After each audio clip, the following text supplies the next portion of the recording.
Pernah nggak sih ngerasa kayak gini?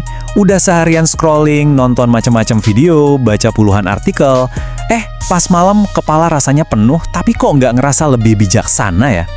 Kalau ya, tenang, Anda nggak sendirian. Nah, kali ini kita bakal bedah tuntas cara belajar yang jauh lebih dalam dan strategis, khususnya di era banjir informasi kayak sekarang. Oke, yuk kita langsung ke inti masalahnya. Pertanyaan ini kayaknya kena banget ya buat banyak orang.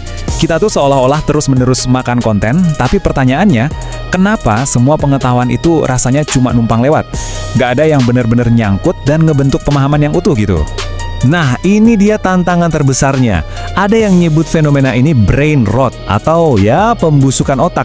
Jadi waktu kita terus-terusan disuapin konten secara pasif, bahkan konten edukasi sekalipun, otak kita tuh jadi males mikir. Kita cuma jadi konsumen, bukan partisipan yang aktif dalam proses belajar kita sendiri. Lantas, gimana cara kita yang ngelawannya? Ternyata solusinya itu bukan aplikasi paling canggih loh, tapi justru sebuah alat kuno yang kekuatannya malah jadi makin tak tergantikan di zaman sekarang. Nah, coba deh perhatiin perbandingan ini. Ini bukan cuma soal beda media ya. Waktu nonton, kita kan nyerahin kendali kecepatan ke si kreator. Tapi pas membaca, Andalah sutradaranya. Anda bisa berhenti kapan aja buat mikir, buat ngerenung, dan yang paling penting, buat nyambungin ide baru itu dengan apa yang udah ada di kepala Anda. Ini tuh kayak lagi nge-gym, tapi buat otak. Dan disinilah keajaibannya. Membaca itu adalah sebuah proses kreasi bareng antara penulis dan pembaca. Teksnya boleh sama, tapi kalau dibaca sama orang yang berbeda, dunia mental yang kebangun itu bakal benar-benar unik.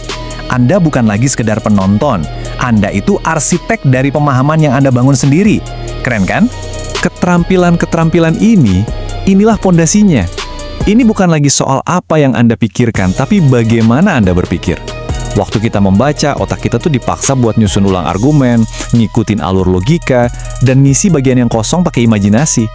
Ini sebuah latihan aktif yang jarang banget kita dapetin dari sekedar nonton atau scrolling pasif. Oke, jadi kita udah sepakat ya kalau membaca secara aktif itu adalah cara yang tepat. Sekarang mari kita ngobrolin soal apa yang kita pelajari.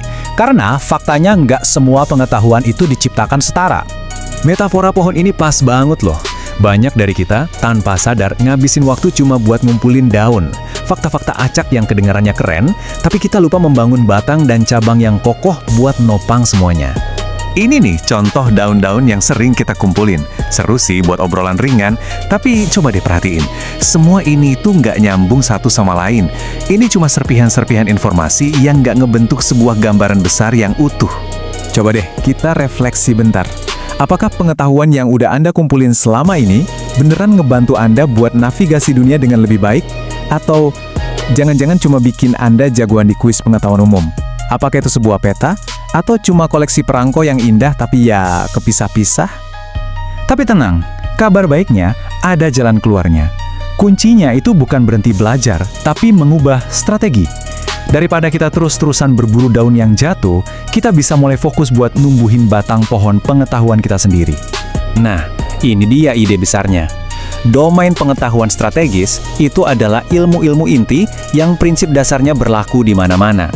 Kalau Anda bisa menguasai ini, Anda itu kayak dapat kunci master yang bisa ngebuka pemahaman di banyak bidang lain secara bersamaan. Coba kita ambil satu contoh aja ya, logika dan penalaran. Kalau kita paham ini, kita bukan cuma jadi jago debat. Kita jadi kebal sama hoaks, bisa ngelihat kelemahan dalam sebuah argumen. Satu prinsip ini aja bisa Anda pakai pas baca berita, pas rapat di kantor, bahkan pas ngobrol sehari-hari. Nah, itulah kekuatan dari pengetahuan strategis. Jadi, apa sih tujuan akhir dari semua ini? Membaca aktif, fokus ke pengetahuan strategis, semua itu ngerucut ke satu tujuan utama.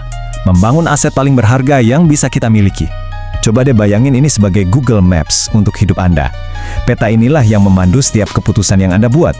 Semakin akurat dan detail peta mental Anda, semakin kecil kemungkinan Anda nyasar dalam karir, hubungan, atau bahkan tujuan hidup Anda. Dan inilah benang merahnya. Belajar strategis itu pada dasarnya adalah proses nge-upgrade peta mental Anda. Anda beralih dari yang tadinya cuma sketsa kasar yang buram, jadi sebuah peta resolusi tinggi yang bisa diandalkan. Kenapa? Karena Anda tahu persis gimana semua titik pengetahuan itu saling nyambung. Pada akhirnya, semua informasi yang kita serap itu nggak ubahnya kayak tumpukan batu bata. Anda bisa aja ngebiarin itu semua berserakan jadi koleksi trivia yang nggak berbentuk. Atau, Anda bisa mulai menyusunnya secara sadar, bata demi bata, untuk membangun sebuah katedral pemahaman yang kokoh dan megah. Jadi, pertanyaannya bukan lagi apa yang Anda tahu, tapi Apa yang akan Anda bangun dengan semua pengetahuan itu?